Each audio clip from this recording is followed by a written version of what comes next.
Hi, this 5-minute solution gonna show you how to automatically delete verification codes or OTP verification messages after using the verification.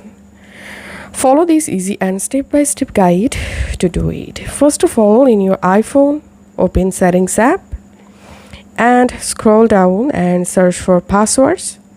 Open password settings and verify your Face ID or fingerprint, and once you're in password settings here, tap on password options, and under password options here you will find this option clean up automatically.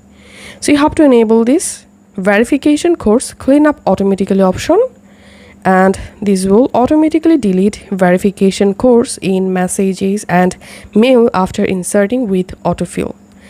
So this is how we can do it.